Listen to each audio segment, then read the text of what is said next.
Good afternoon, everybody. Welcome back. Hope that you guys all had a fairly uneventful weekend with all the weather, which fortunately for South Carolina ended up being largely a lot of hype. I know some individual and specific regions were hit harder than others, but I live out in Irmo and out on the northwest side of town. We barely even saw any precipitation. So it ended up being a huge nothing, which is always great when it comes to, by comparison, losing your power. No, nobody certainly wants that. So, uh, like I said, welcome back. Today starts our last week of content in lecture and lab before we have the first round of testing. Next week will be your first lecture exam and your first lab quiz. Um, for the lecture exam, for the lecture portion of it, today we'll cover, as you can see, chapter 20, the lymphatic system, and then we're going to take a deeper dive into the lymphatic system and talk about immunity on Thursday, chapter 21. So today's lecture is a really important one because if you don't understand blood components that we covered last time and the lymphatic system, when we get into the highly specific cells of immunity and immunocompetency, it's going to be much more challenging. So make sure that you pay attention today, absorb this content, be prepared for immunity because there's a good number of questions on the exam related to immunity, and it's a little bit more in depth in nature, okay? Don't want to scare you. It's not overly difficult. It's all there for you. You'll understand it, but just make sure you're paying attention and understanding everything, okay? We'll have 4 extra credit questions / attendance verification that you guys will send in to me via email in between our lecture and our lab sessions today. And as a preview, lab today is on the lymphatic system also. And it is a pretty short lab session today. So we'll have you guys out of here early. Okay. So let's go ahead and dive in to the lymphatic system. And let me just start by prefacing, and I know that I talked when I introduced the endocrine system, that it was one of the least sexy, least recognized, thought of, notable of the organ systems for endocrine.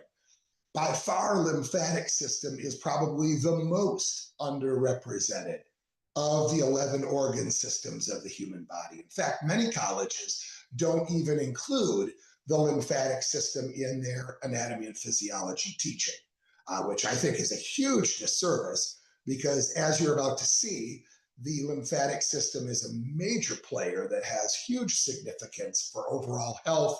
And in the real healthcare world, I can assure you that the lymphatic system is very real and it's very important for all of you to understand and have some foundational knowledge about what it is and what it does, because it does overlap into other body systems and imaging and healthcare in general. So I think it's really, really important, and it's unfair that it unfortunately gets omitted from some scheduling at other colleges. So I'm very proud that Midlands has chosen to include this. So when we talk about the lymphatic system, what we're talking about is really, let me just start with this preview again. The lymphatic system is really comes down to 2 major functions. The first is going to be, and we're going to talk about each one of these 2 functions in depth, and that will pretty much comprise the whole lecture today. Okay, we're going to break it out into those 2 functions and then break it down. The 2 main functions are the removal of fluid, waste-like fluid from the body, and secondly, when that fluid is being removed from the extracellular space and returned ultimately to the cardiovascular system, and again, we're going to talk about how all of that works, as that fluid's removed, it also then is being monitored. It's being analyzed. It's being monitored for any potential pathogens or viruses or cancers, any kind of threats to the internal environment. Okay, so those are the two overlying principles or duties, responsibilities of the lymphatic system: removing excess fluid from the body, and then filtering and monitoring that fluid, and ultimately removing anything that's threatening or harmful.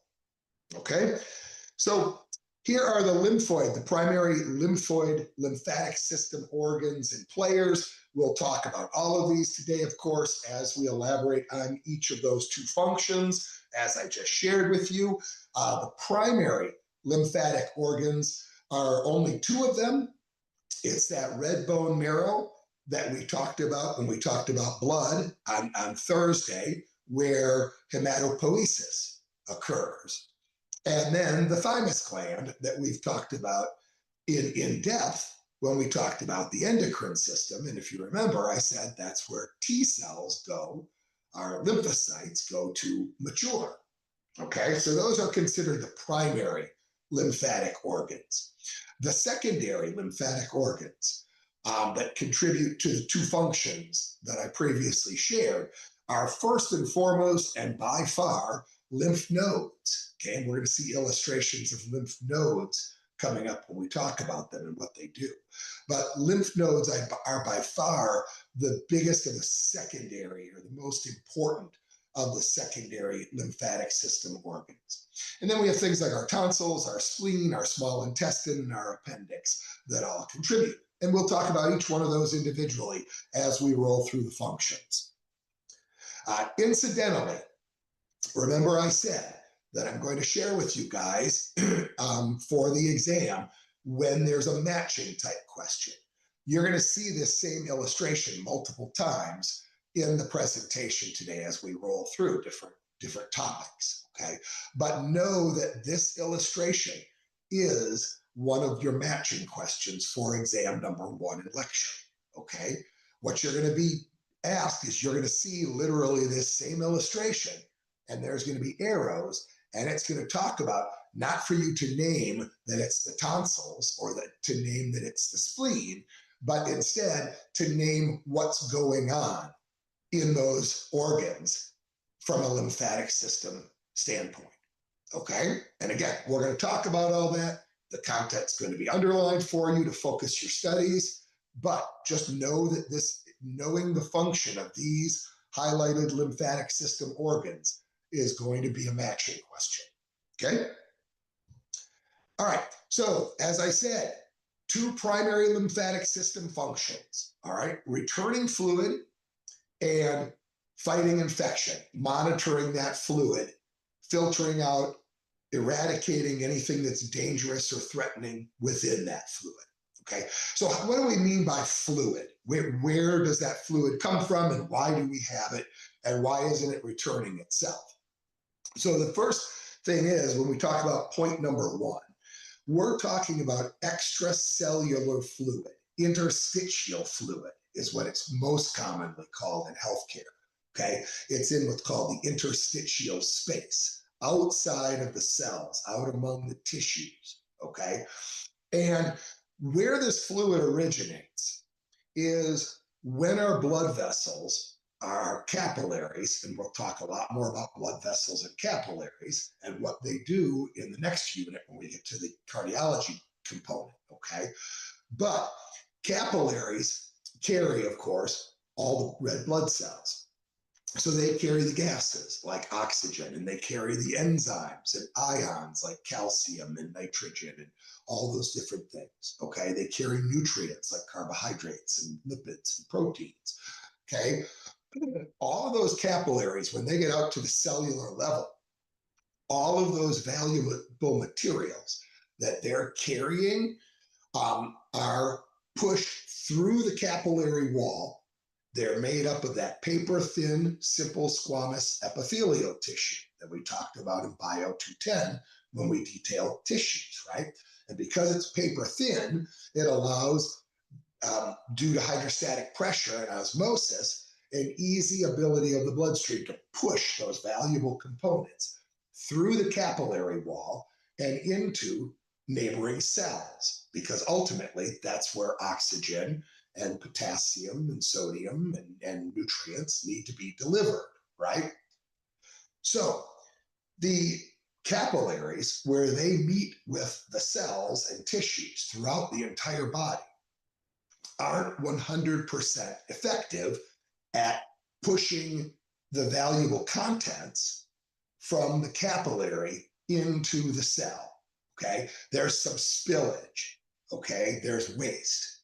Okay, so there's some leakage that goes on. Okay, so not 100% efficiency on a clean handoff from the capillary to the cell. So that's the first and foremost reason why we have this interstitial or extracellular fluid accumulation that has to be drained off by the lymphatic system. The secondary mechanism of where this fluid originates is from the cells themselves. When the cells do their activity, whatever it is, cellular respiration, mitosis, synthesis of proteins or carbohydrates, any of those things, cellular activity produces waste products, as we've talked about. Okay, one of the waste products that many of the cellular activities produce is fluid. Okay, so that excess waste fluid is then pushed out of the cell into that interstitial or extracellular space out in the tissue. Okay, so those are the two primary sources of where this fluid comes from to begin with. Okay, so what you have to understand about step number one is this fluid, this interstitial fluid that comes from those two sources that I just outlined. If we didn't have a lymphatic system that came in and acted almost like a vacuum cleaner and kind of sucked this fluid, this waste fluid, this spilled fluid out of that tissue space, we would continue to swell. We would build up fluid and we'd blow up and blow up and blow up, right? That fluid would continue to accumulate, okay? So the lymphatic system is very, very important in preventing that, right? We wouldn't want to blow up. For those of you that have seen the movie Willy Wonka, right? Remember Violet, how she blew up and turned purple and she blew up and blew up until she exploded? You know, that of course is a little bit of a stretch, but we would continue to swell and swell and swell as we took on more fluid if there wasn't a lymphatic system. So it's very, very important that we remove that excess fluid, and not only remove it, but the lymphatic system, as you're going to learn, removes it, and then, like I said, filters it as job number two, and ultimately recycles it back into the cardiovascular system. So that fluid now, purified fluid, has been removed from the extracellular space, which was required. It's been filtered and purified, and then it's been dumped back into the bloodstream. All beneficial. All right, so let's really get into function number one, that absorption, recycling, returning of the fluid from the blood vessels and the extracellular space, ultimately back into the cardiovascular bloodstream. All right, so let's start with an overview of blood vessels, okay? And this is a preview, and you're going to see this flow chart of events here of blood vessels multiple times after we get back from exam one, when we get into cardiology and cardiac vessels in particular. But the pathway of blood vessels leaving the heart with oxygenated blood is going to be, the first are going to be arteries, are going to be the largest of blood vessels carrying blood away from the heart that is typically oxygenated, okay? So arteries are the largest of the blood vessels carrying blood away from the heart, okay? And there are the fewest of them. Those arteries, in turn, as we get further away from the heart, branch off into multiple branches, and they become smaller in diameter so they can carry less blood each, but there becomes significantly more of them. And those become arterioles. So the arteries, I'm just going to make this number up. This is not in any way true. If there were 5 arteries, they may split into 25 arterioles that are smaller. These arterioles are still carrying oxygenated blood out to the cells. When they get out toward the tissue and toward the body, where we're about to hand off the quality products within the blood, then we're starting to branch yet smaller into capillaries, which are the smallest of the blood vessels. And if we had 5 arteries that turned into 25 arterioles, they may turn into 2,500 capillaries. Okay? They're significantly smaller than arterioles, even, but significantly more in number, because the capillaries have to touch every square inch, every cell of our body. Okay? So think of it as, when I teach blood vessels and even the lymphatic system, I encourage you to think of it almost like a tree that you see that fell over in the forest. Okay? If you see a large tree that fell over after a storm and you can see all the roots, right? You had one giant tree trunk, right? And then, because it's laying on its side and the roots are exposed, you'll be able to see that from that giant tree trunk, there were a small number of very, very large roots that then become many, many more smaller roots that then, as you get further away, become smaller and even more numerous. Okay? So our blood vasculature and our lymphatic vessels look and act a lot like those tree roots like that. Okay, so then once gas has been exchanged, nutrients have been delivered at the capillary level, then blood starts its return back toward the heart. Now we're in what's called the venous side. Blood is deoxygenated, and then the capillaries feed into venules, which are the parallel or equivalent to the arterioles. So there's going to be less of them in number, but they're going to be getting bigger in size and carry more blood. And then the venules will feed into veins, which are fewer in number but larger still in diameter, and ultimately returning to the heart. Okay? So that's the blood flow through the cardiovascular system, through our blood vessels. Okay? The reason that's important is, talking specifically when we talk about the lymphatic system, is the overlap with capillaries and what they are, what they're all about, what happens at the capillary level. And when we look at this slide, we can see on the upper illustration, we can see kind of a very, very oversimplified version of a chart showing the cardiovascular system. We have the heart, we have the arterial system taking oxygenated blood away from the heart, passing through the arteries into arterioles, eventually into capillaries. And then at the farthest end of the capillaries, you can see this conglomeration here of capillaries, okay? And that's called a capillary bed, okay? And there are capillary beds all over the body. And these are major dropping points for oxygen to be dropped off, waste products to be loaded on, nutrients to be dropped off, enzymes to be dropped off, etc. This is where the things of value in the blood are handed off to cells, tissues, and organs. Okay, this is also where, for the most part, where that extracellular interstitial waste fluid is accumulated. Okay, again, because of what I said, our capillary beds aren't 100% efficient at passing every single thing that it passes through the capillary wall into the neighboring cell. There's leakage. Okay, so then that fluid accumulates there. Okay. So that's what we're talking about. So what we see here then is illustrated in green, an illustration of the lymphatic system. All right. So the first difference between the two systems, they're both a system of vessels. Okay.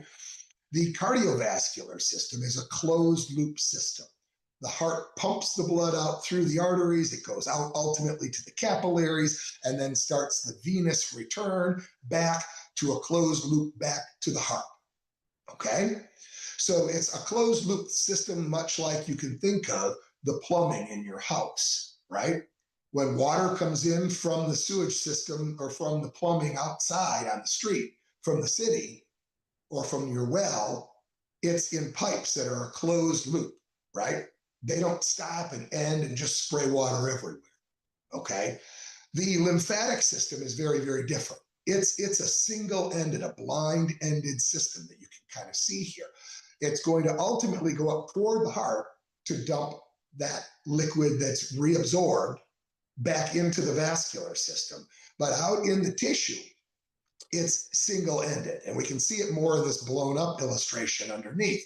You can see these finger-like projections. These are the terminal ends of the lymphatic capillaries. Okay, they're called lymphatic capillaries. They're the smallest of the lymphatic vessels. Okay, so big difference between the two systems. The cardiovascular system is closed loop. The lymphatic system ends with these distal endpoints, that just terminal endpoints of the lymphatic capillaries. There's no loop. All right, so let's talk about the absorption, the actual vacuuming, if you will, of the fluid, okay? Once the fluid, that extracellular interstitial waste fluid, is pulled into those lymphatic capillaries, it now is called lymph, okay? That's what the liquid is called once it's inside the lymphatic vessels, okay? And we talked about how that all occurs because of the simple squamous cells and leaky capillaries, etc. Okay, we talked about what is interstitial fluid, okay, and how that occurs. And I've also already illustrated to you that hydrostatic pressure within the capillaries pushes nutrients and different things, oxygen and gases out, including some liquids, toward the cells, and that it's not 100% efficient. Okay, so we've kind of went over all of this already. All right, so when we look at this illustration of one lymphatic capillary, and this is just the terminal endpoint of it, okay, you can see something that's very, very unique. Remember when I talked about the capillaries of the bloodstream, of the cardiovascular system, anything good, whether it's a gas or an ion or an enzyme or a nutrient or a liquid, it's all due to osmotic and hydrostatic pressure. It's pushed through the wall of the capillary, through those paper-thin, simple squamous epithelial cells. That's how blood and anything within it exits the bloodstream. Okay, with lymphatic capillaries, they're very, very different by structural design. They have flap-like valves that you can see here, okay? And they're literal cuts in the lymphatic capillaries. So lymph, when it's pulled into the lymphatic capillaries from the extracellular space around the body, it doesn't pass through the wall of the lymphatic capillary. Instead, it makes its way through these valves, these flaps that are open. All right, so what's unique about that is that while in the cardiovascular system, large things like white blood cells and proteins are too large to be pushed through the capillary walls of our bloodstream. However, large waste products, because of the lymphatic capillary structural design being these flaps, can ingest or pull into it larger products. And that's really, really important because one of the things out in that extracellular space sometimes can be cancerous cells and tumors, okay? So we certainly want to get those out of the body so they don't take root and start to spread, okay? So the lymphatic capillaries, the design, having these larger openings, these flap-like valves that can pull those threatening cancers and tumors, those cells, out and in and get rid of them, is very, very important. So that's the key difference in design between the capillaries, how things cross into the capillaries or out of the capillaries, comparing the lymphatic system to the cardiovascular system, and why that's really, really important when it comes to tumors and cancers, that the lymphatic system is charged with getting out of the body ideally. Okay, so as I said, when the fluid enters into the lymphatic capillary out at the tissue level, now it's termed lymph. Okay, again, these are those blind-ended vessels, and here you can see that this is underlined. So remember this, and this goes back to what I just explained to you on the last slide with those flap-like valves. Lymphatic capillaries are similar to blood capillaries. However, they're more permeable. It's easier for them to pull something into it because of the flap-like structure. Okay? Very, very, very important. So they can take up larger molecules and particles like proteins, cellular debris if the cell has exploded, pathogens, and like I illustrated, cancerous cells. Okay? The downside to the lymphatic system is that it can at times become a route to spread pathogens or cancerous cells. And I don't know, and I hope that you guys haven't had any family members that have had cancer. But if you have, perhaps you've heard of this. Otherwise, this may be new to you. But when a patient develops a cancer of some sort, that is just unregulated cellular growth. Okay, it's mitosis on steroids, where bad cells, cancerous cells, duplicate unlimited. They just continue to duplicate. Okay. All right. If a person, a patient, develops lung cancer, for example, that unregulated and unrestricted, unwanted mitosis called cancer is underway in the lungs. Okay. If we can identify it, and this is why early detection is important, if you can identify it early enough and confine it to the lungs, the patient has a much higher chance of a successful outcome. Once cancer, as all of us know, once cancer starts to spread to other organs, that's where we really run into trouble. Okay. And this is what I mean as the lymphatic system, unfortunately, can become a route for cancerous cells to spread from one organ system to another. For example, it may be pulled in from prostate cancer. Some of those cancerous cells may be pulled into the lymphatic system. And then as it makes its way through the body, it may make its way to other organ systems, like to the stomach and to the pancreas and to the liver. Okay?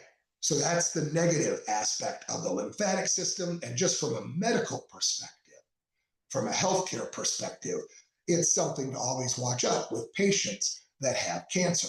Once you hear that they're cancerous cells, that they have lymphatic cancer, now we have a much more serious condition because it's spreading, it's circulating in this network of vessels throughout the whole body.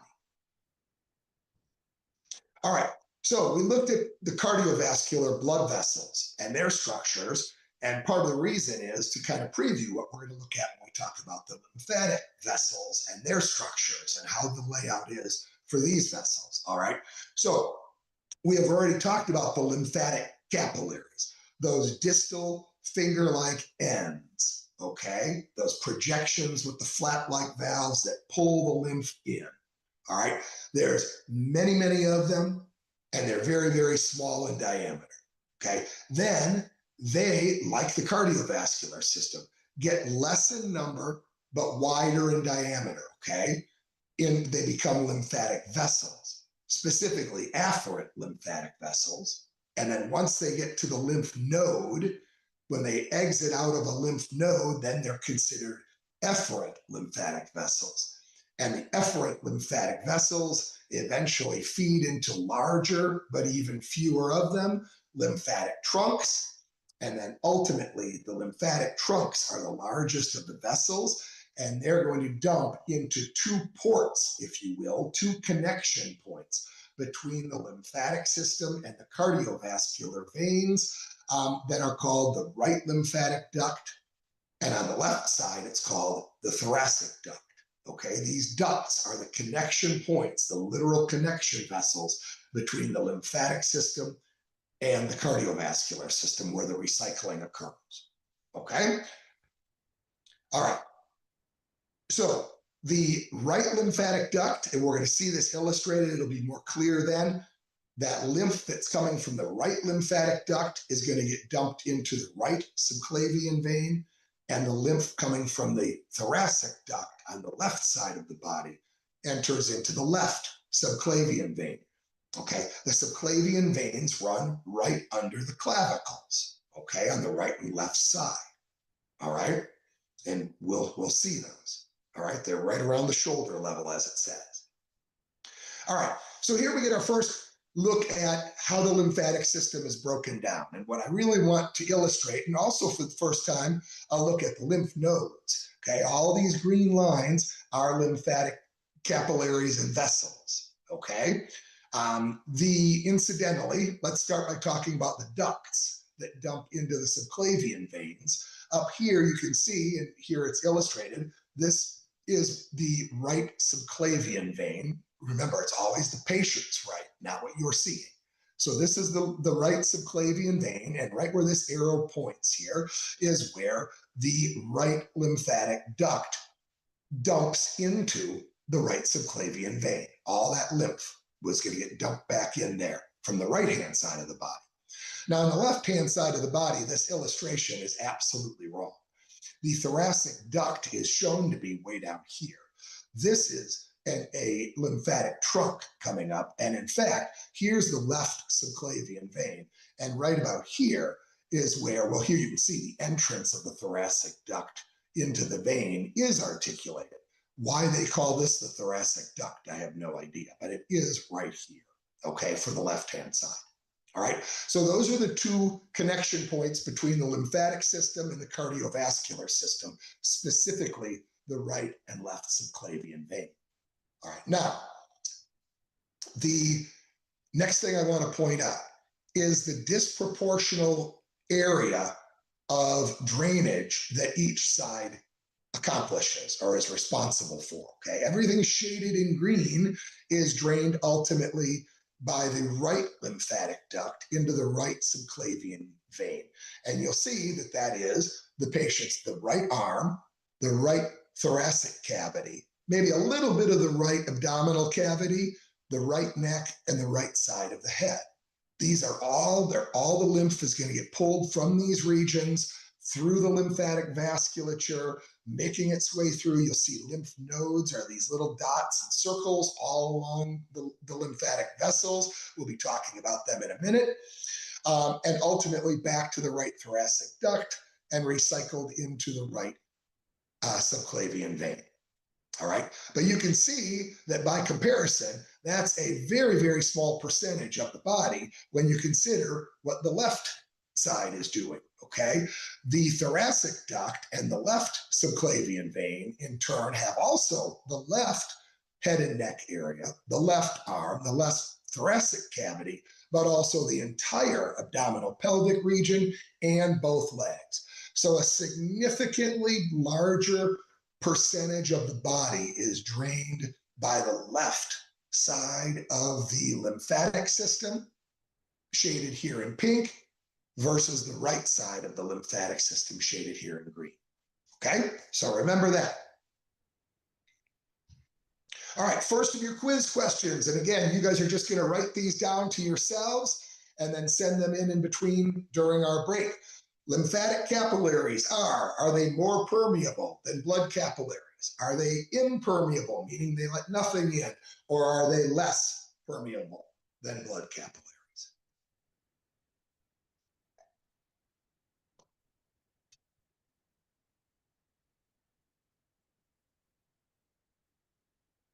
All right, we'll continue. All right, so we've already talked about the ducts. We see here another illustration of the drainage disproportional relationship from the right-hand side, which is about a third of the body, to the left-hand side, which is about 2/3 of the body, maybe even a little bit more. Here's yet another illustration of where these thoracic ducts are, and the left subclavian, the left thoracic duct, the right subclavian, and the right thoracic duct, okay? Just another illustration of what we've talked about. All right, so let's talk about lymph transport and how does it occur. Here's where another key difference between the cardiovascular system and the lymphatic vascular system are very different from one another. Remember, first of all, I said that the cardiovascular system is a closed loop system, and the lymphatic system, of course, is not, okay? The second thing is that the cardiovascular system has a pump. Okay, it's a high pressure system by a pump, which is, of course, our heart. Okay, when our heart beats in that closed loop system, it squeezes blood, it ejects blood out into the arteries. And that blood, in turn, pushes blood all the way in front of it, all the way through the veins, the capillaries, and back ultimately to the heart. It's because of that highly functional muscular pump called the heart that's how blood circulates within the cardiovascular system. With the lymphatic system, there's no heart, there's no organ, there's no pump. So we have to rely on another way to get this lymph back to the ducts, right? And if you notice, these ducts are up very superior in the body. For most of the body, from the thoracic cavity, the abdominal cavity, the pelvic cavity, and the legs, for sure, we're going against gravity. Okay, this lymph has to make its way up against gravity without a pump to get there. Okay, so how do we accomplish that? And this is key to understand because, again, it's underlined, so it's going to be on your exam. The way lymph makes its way back to those ducts against gravity often is with the help of skeletal muscle contractions and arteries changing sizes. Okay? So what that means is think about those lymphatic vessels scattered throughout the entire body, all right? When our muscles contract, okay, like think of your bicep muscle. If you extend your arm out and then pull your hand to touch your head, your bicep muscle has contracted, right? It's gotten smaller. In that contraction process, when that muscle bed changes shape, it squeezes on things around it. Okay, so that's why the contraction of skeletal muscle helps to propel lymph. When our muscles, no matter what muscles they may be, they could be our muscles of our thigh, they could be our gastrocnemius of our calf, our abdominal muscles, any of them. Whenever we're moving, our muscles are squeezing. And when they're squeezing, these lymphatic capillaries are all intertwined in these muscles. So when the muscles squeeze, they squeeze these vessels and they move lymph within the vessels, okay? Because there's no pump, all right? The same with our arteries in our cardiovascular system. Our arteries, and again, we're going to talk much more about this in the next unit, but our arteries change size, they change diameter all the time. They either dilate and get larger to let more blood flow to a region. For example, more blood to your lungs if you start running because your lungs are demanding more blood flow and oxygen, okay? Or they constrict and get smaller to drive blood away from a region. If you're in severe cold, the arteries of your arms may constrict and drive blood back to your core to keep you warm. Okay, when these arteries change shape and size, diameter specifically, they also press on and compact these lymphatic vessels, just like the skeletal muscles do. So that's what this question is saying here. Know that lymph, the liquid that we're talking about recycling from the lymphatic system, moves because of the contraction of skeletal muscles and the movement of arteries in tissues nearby, okay? And then secondary to that, and we'll see this specifically when we talk about it today over in lab, is the lymphatic system has valves within the lymphatic vessels, okay? And those valves prevent backflow because remember, as I showed you, about 2/3 of the body, everything below the clavicles, at least 2/3, probably 3/4 of the body, we're pushing lymph against gravity. Okay, so even when the muscles contract, if they only contracted and then relaxed, the lymph would flow back downward, right, with gravity. So there are valves in here that once the lymph passes by them, they're one directional, kind of like a lobster trap is. Or my best analogy when I teach about valves of the lymphatic system is I use the analogy of a roller coaster, okay? Anyone that's been on a roller coaster and you're going up that giant hill before that big first drop, right? The coaster, all those carts, is going very slowly, and it's on a chain, and it's click, click, click, click, click. You're hearing this, right? And it's that chain pulling you up to the terror that awaits you at the peak of the hill. All right. What's also happening, and this may be unbeknownst to some of you, but underneath, as a safety mechanism, there are metal plates that, as that coaster, those carts pass by them, they pop up behind the wheels, so that if that chain broke, or if there was a loss of power or something went wrong, that cart with all the people on it wouldn't go careening backward to disaster. Those metal flaps pop up and don't let the cart go backward. They can only go forward. That's exactly what these valves do to prevent backflow of lymph. Okay?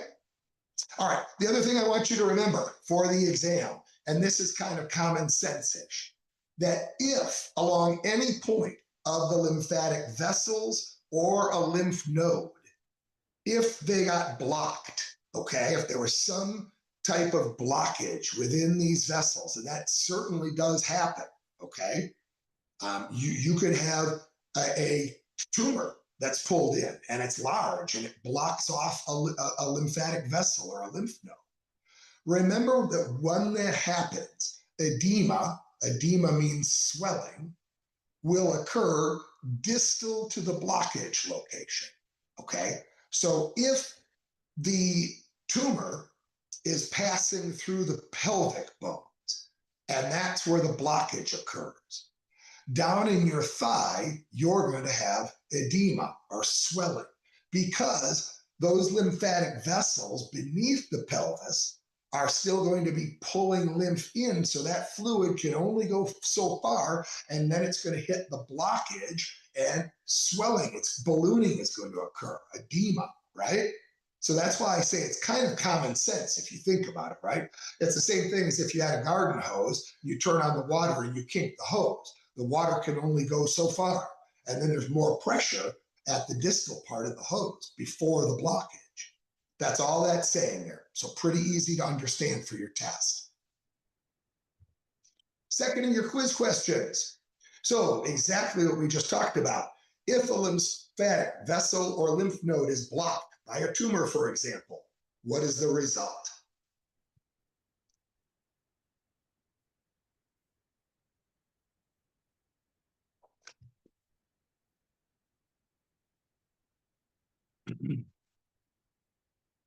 Okay, we'll continue.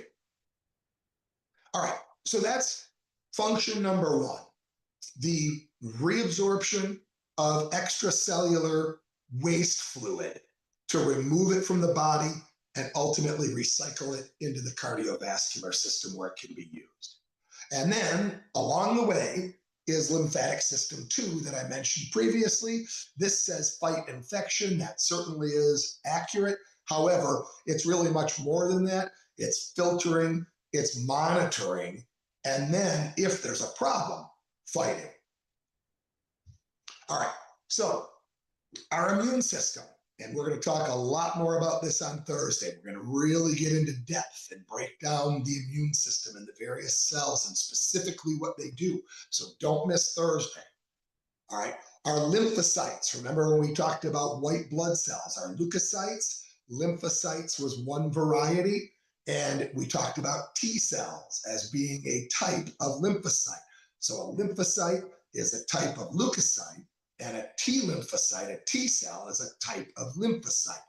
On Thursday, we're going to break down the T cells and the B cells into even further subtype of cells. Okay, so that's why I say don't miss it. All right, so lymphocytes can be broken down categorically into T cells, T-based lymphocytes, or B cells. Okay, both of these lymphocyte varieties are all about immunity, protecting the body from invaders, from threats, okay? First of all, we have macrophages, okay? Macrophages, as I explained to you last time, macrophages are phagocytic cells. they're garbage collectors. They eat up debris. They get rid of and clean out waste, whether it's dead cells or whether it's a tumor that's been eradicated by a lymphocyte. Okay, any kind of waste, macrophages and phagocytic cells are going to come in and clean them up, take them to the liver, take them to the kidneys to get rid of them. Okay, they also activate the T lymphocytes to come in and analyze what is the waste. Is the waste dangerous, or can I just simply get rid of it? Okay, then we also have what are called dendrite cells or dendritic cells, and these capture antigens. And if you remember when we talked about blood, I explained how important it was to remember what an antigen and antibody are. An antigen is something that's foreign to the body, that's a potential threat. An antibody is something in your blood that's hunting antigens. They're the protectors, okay? So they're opposites. Dendritic cells also hunt for and capture antigens and deliver them to lymph nodes. And they also then will activate T cells to come in, that variety of lymphocyte, and fight the problem if it's needed. Okay, and here's just a recap, the definition of antigens. Again, these are foreign substances that are potential threats and are going to kickstart or turn on an immune system response. Okay, they're going to sound an alarm. Okay, pathogens are a subcomponent of antigens. These are specifically disease-causing organisms. Antigens could include things like pollutants from things we breathe in the air, okay? But they're not disease-causing.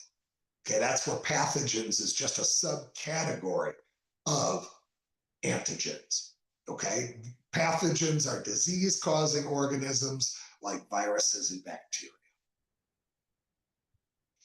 All right, so let's talk about, and again, remember at the very first slide, we looked at that matching question, illustration of the human body, and we talked about the primary lymphatic organs and the secondaries, okay? So the primary lymphatic organs, if you remember, were our red bone marrow and our thymus gland. And these are where our T cells and B cells are going to mature, okay? And when I say mature, I mean they're going to be exposed to various antigens over their lifetime and develop some type of a formula, plan, a recipe for how to fight those threats off. Okay, so if you remember back when I was lecturing on endocrine and talking about the thymus gland, and I said the thymus gland atrophies and goes away, it's no longer needed shortly after puberty. That's because all through childhood and teenage years, T cells have been in the thymus gland acquiring data, if you want to think it like that, if gaining exposure to all the various threats that your body's going to encounter in your lifetime, and maturing, in other words, developing what's called immunocompetency, the ability to fight off whatever you may encounter. Okay, our B cells stay in the red bone marrow. And remember, it's in the red bone marrow where erythropoiesis and hematopoiesis goes on. Okay, and hematopoiesis, remember, is where those hemocytoblasts, the stem cells, can differentiate into either erythrocytes, leukocytes, or platelets. And then they have to choose which one and then stick with it once they made a decision. If they choose to become leukocytes, and they end up being lymphocytes, B cells, they're going to hang out in the red bone marrow and mature, gain exposure, and develop immunocompetency. If they're the T cell variety of lymphocytes, they're going to move from the red bone marrow where they developed into the thymus gland to mature. Okay? So that's what that test question's all about. Just know that the T cells and the B cells mature in different locations. The secondary lymphatic organs that we talked about, this is where ideally it's going to be a first encounter type situation, like our tonsils, for example. Okay, and this is where we're going to have mucus-covered lymphatic tissues. The mucus acting like a glue that will ideally latch on threats and make their way into a body cavity and not allow it further into the body. We're going to talk about the MALT, mucosa-associated lymphoid tissue, organ by organ in a moment. All right, so here's our lymph nodes. And again, we can see all these little buttons along the lymphatic vessels, right? These are all lymph nodes, okay? All right, again, like I shared on the very first slide, lymph nodes are the main secondary lymphatic organ of the body, okay? The spleen, the tonsils, the appendix, all of those are ancillary. The primary secondary lymphatic organ are our lymph nodes. There are hundreds of them, if not thousands of them, scattered throughout the body. What I want you to know for the exam is that there are 3 areas of the body where lymph nodes tend to congregate, where they tend to be in clusters, in groups, okay? They cluster in, and this takes you back to the very first day of lab in Bio 210, when we talked about body regions. They tend to cluster along lymphatic vessels in the inguinal region, the axillary region, and the cervical region. Of course, the cervical region is the neck. The axillary region, as a reminder, is the underarm area, our armpit areas, and the inguinal area is in the groin area. So that's where lymph nodes tend to cluster. If we go back to this slide, we can see that they are scattered in other places, to be sure. But there are groupings here, clusters, in the inguinal region, in the axillary region, and here in the cervical region. Okay, so know that for the exam. All right, so lymph node function, now we know where they are, but what do they do?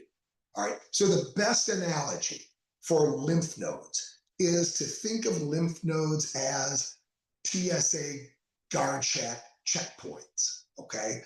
Anyone that has flown, okay, you know when you walk into the airport and you get your ticket, before you can go to your gate to board your plane, you have to pass through the metal detectors where the TSA agents are there, scanning your bags for threats, scanning your person for threats, right? That's what lymph nodes are. They're kind of like that TSA area at the airport. That lymph that is sucked into the lymphatic vessels at the capillaries at that distal end, and ultimately passing through all those lymphatic vessels and a variety and a number of lymph nodes along the way, is time and again going to be analyzed and checked and filtered to make sure that there's no threat that passes through, because obviously we don't want threats, tumors, cancers, viruses, bacteria, to get dumped into our blood and circulate through our whole body, right? We want to get rid of it. So the main function of lymph is twofold. One, filter that lymph as it passes through the lymph nodes. The macrophages that are there in the lymph nodes and the lymphocytes remove and destroy any threats. And if there is a threat and a problem, activate the immune system and have those lymphocytes attack any antigens and get rid of them before they proceed further. Okay? So it's monitoring and destruction if there's a threat. That's what lymph nodes do. Third of your 4 questions. So let's select the correct statement about lymph transport. Is lymph transported faster than in the cardiovascular system? Does lymph transport depend on the movement of adjacent tissues like skeletal muscles and arteries? Or does lymph move in lymphatic vessels in a circulatory loop, closed system just like blood?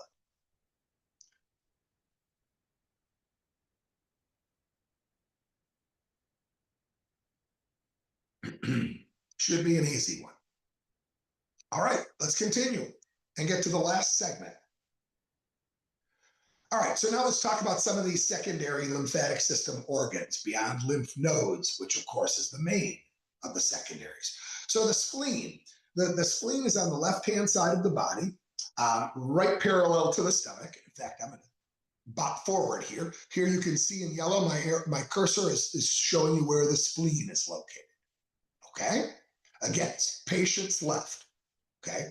Remember, matching question is going to show you these same yellow areas, and you're going to have to match it, not only to potentially the name, but more so the function. Okay? For example, let me just go ahead and give you an example of what that might look like. Now that we've talked about it, if it says there's an arrow pointing here to this distal end of the humerus, and it says what occurs here related to the lymphatic system, one of the multiple choice questions may be it's the site of maturation of B cells, right? Remember, which we talked about. That's what I'm talking about. All right. So that's where the spleen is located. The spleen, like many organs, is covered with an outer dense connective tissue, a fibrotic outer casing, if you will, that protects the organ within it. The spleen is essentially a red cell, blood cell graveyard. It's where erythrocytes go to die. Erythrocytes, those blood carrying or oxygen carrying and carbon dioxide carrying erythrocytes, have a shelf life. It's somewhere around 2 months. Okay. And then they're no longer functional. So when they cycle through the spleen and the spleen acts like a filter, they filter out those dead or dying red blood cells so they can be replaced with new ones during erythropoiesis so that they can be highly efficient at carrying oxygen. Okay? That blood coming in for filtration comes in via what's called the splenic artery to the spleen. Makes sense, the name, right? The splenic artery enters through that fibrous protective coating of the spleen at what's called the hilum. The hilum is the opening in that protective outer casing. You're going to hear about hilum related to multiple organs that we're going to cover in Bio 211. The lungs is another example that comes to mind, where our bronchi come through the walls of our lungs at the hilum. Okay, the hilum is just an opening where things from the outside can pass into the inside of an organ through the protective coating. All right, and then blood, once it's filtered, leaves out of the spleen through the splenic vein. Okay? All right, this is the largest by size of the lymphatic organs, is our spleen, and we can certainly see that when we look at the illustration here. Okay? All right, so again, I've already mentioned that one of the functions in the primary is breaking down dead erythrocytes. The macrophages in the spleen that are stationed there are going to, again, do like they do, and they are going to remove the garbage. They're going to get rid of the dead red blood cells, okay? But the spleen also, some of the products of these red blood cells can be recycled. So those products of value will be saved in the spleen for later use, okay? So know for the exam that not only is the spleen a red blood cell graveyard, but it's also a red blood cell recycling center, okay? Like things like platelets, for example, or monocytes. They can later be released back into the blood and still be of use. All right, and then also within the spleen, lymphocyte proliferation occurs and immune surveillance. Okay, so proliferation means the multiplication. Okay, lymphocytes hang out in the spleen like they do in the lymph nodes. Okay, they multiply in the spleen. They monitor the blood coming through the spleen, hence the reason the spleen is part of the lymphatic system. And again, if there's a threat, they respond. Okay, so it's the breakdown and recycling of red blood cells along with lymphocytes monitoring and responding to threats. That's what occurs within the spleen. Now, onto the mucosa-associated lymphoid tissue, MALT-type tissues. Again, all of our openings, orifices to the external environment of the body, whether they're uroanal, whether they're reproductive, membranes or openings, whether they're things like our oral cavity or our nasal cavity, our ears, all of them are coated with mucus. Mucus is a sticky substance because they are openings to the outside environment. We have pathogens and toxins. Think about your nose when you walk outside into the parking lot. You inhale air from the external environment. Can be coming from a factory down the road, right? There can be pathogens and toxins in that air that get inhaled through your nasal cavity. Ideally, as a first line of defense, that mucus that lines your nasal cavity tries to grab onto any foreign particles and restrict it from making its way into your lungs and further into your system. That's what malt tissues, mucus-covered tissues, do. That's the first level of defense, protecting pathogens trying to enter the body. Okay? And these are, when it comes to the lymphatic system, these are our tonsils, Peyer's patches, and our appendix. And we'll talk about each one of these very briefly. Let's start with the tonsils. Tonsils do not have that outer protective layer. They're just a protein-like tissue that are coated with mucus for the sole purpose of, again, ideally attaching to any pathogens or threats that come in through your oral cavity, your mouth, or your nasal cavity, your nose, okay? The pharynx is the back of your throat. It starts at your nose, the back of your nose. We'll talk about the pharynx in a lot more detail when we talk about the respiratory system, okay? But it starts superiorly at the back of the nose. The pharynx then runs through the back of the throat, down into the neck to where it becomes the larynx, where our voice box is, okay? Now, it's within the pharynx where there are three different types of tonsils. The first one are the palatine tonsils. These are at the back of our oral cavity, at the back of our mouth. These are the largest of our tonsils, okay? We have our lingual tonsils, which are at the base, at the posterior of our tongue, where the tongue meets the pharynx. And then we have our pharyngeal tonsils, which also sometimes are called adenoids, and these are at the back of the nasal cavity, anything to attract and attach to any particles coming in through the nasal cavity. Okay, so those are the three types of tonsils that we have and where they're located within the pharynx. All right, so what I want you to remember, and here you can see an illustration of where the three types of tonsils are located. What I want you to remember for the test is know that the function of tonsils is to act as gatekeeper, as guards. Sentinels is another adjective for the same word, or I'm sorry, synonym for the same word. A sentinel is a guard keeper, somebody that's checking on something. Again, anything that you take in from the air, beverages, or food, ideally the tonsils are going to latch onto them with the mucus and prevent it from getting further into the body. Pretty easy concept. Onto the small intestines and Peyer's patches. All right, the first thing you need to know is, why is the lymphatic system even have anything to do with the small intestine?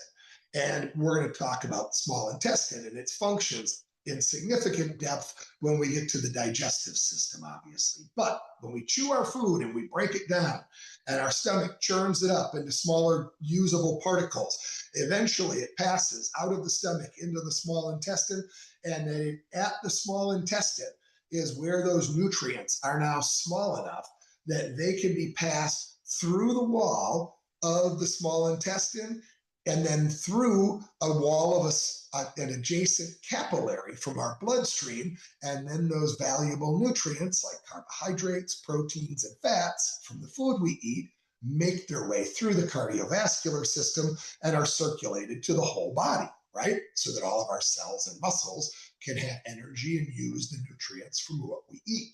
That's how our food, the valuable parts of food, make its way to the body, is through the small intestine.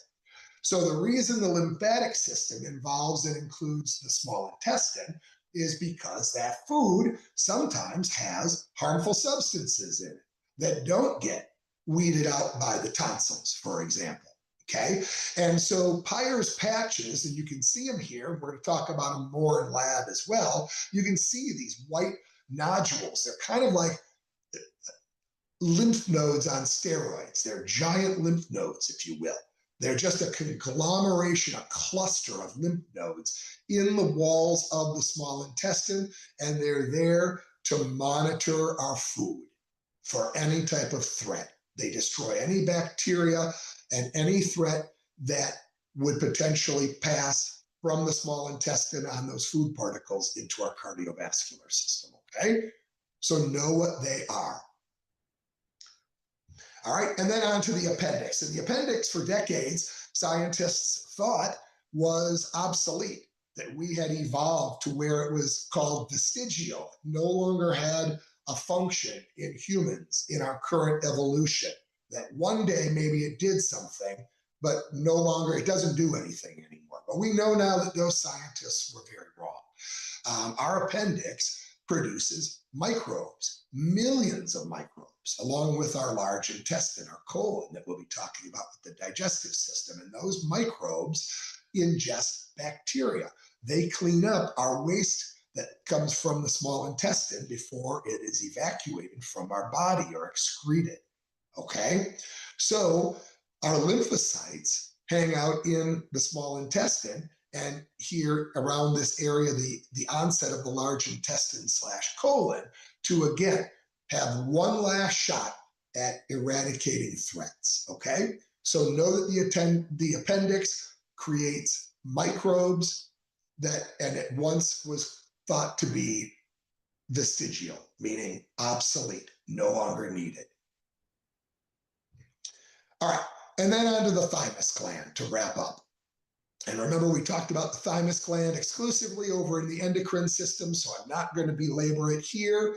However, remember that from an endocrine function, first of all, where it's situated is on that mediastinum, right superior to the heart, right over the trachea. It's kind of bilobed, okay?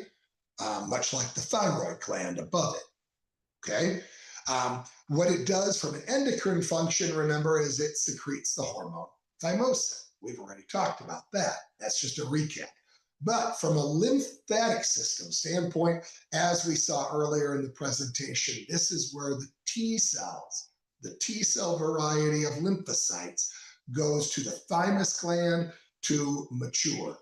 And the thymus gland, as I've told you over and over again, is extremely active and largest in size during childhood, and then shortly after puberty, it atrophies and disappears, okay? That should be redundant at this point. You guys should have heard that a lot of times and thoroughly understand that.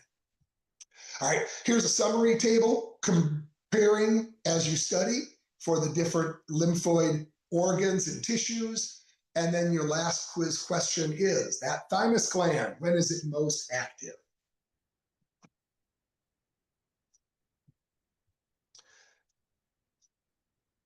All right, so what we're going to do then is, first of all, I'll open it up to any questions on the lymphatic system. Okay. Dr. Fine, can you go back to the thymus? I can.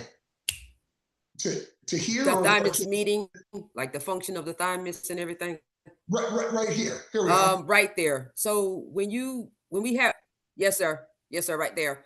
When we take the test next week and it says what is the function of the thymus, do we put most active and largest organ during childhood, or do we put secretes hormone thymosin, or do we put where T cells mature? These underlying points are going to give you a hint what the question might look like. Okay, so for example, the question may say, it may say, what hormone does the thymus gland secrete? And then you would choose thymosin. Or it may say, when is the thymus gland most active? Then you would say childhood. Okay. And it may say, when does the thymus gland atrophy and disappear? It would be after adolescence. Okay, so if you just understand these general concepts of these underlying statements, regardless of how the question reads, you'll be excellent on the test. Thank you. You're very welcome. And again, this will make a lot more sense after you take the first exam, because you'll see where I'm coming from and how it works. But trust, again, if you understand what these underlying statements, just you understand the concepts, you'll recognize the multiple choice answer that applies. And doctor, how many questions are on our first exam? I believe that there are about 45 questions, true, false, multiple choice here. There's about 45 questions total because there's 3 matching questions. How Okay, long thank is you. the, I'm sorry, Tara, how Oh, long is the test? You're very welcome. Pardon me? How long will the test take? Like 60 minutes or? I think that it's about an hour, right? There's plenty of time. I've never had anyone run out of time. Let's put it that way. Okay, thank you. Okay, absolutely. Absolutely.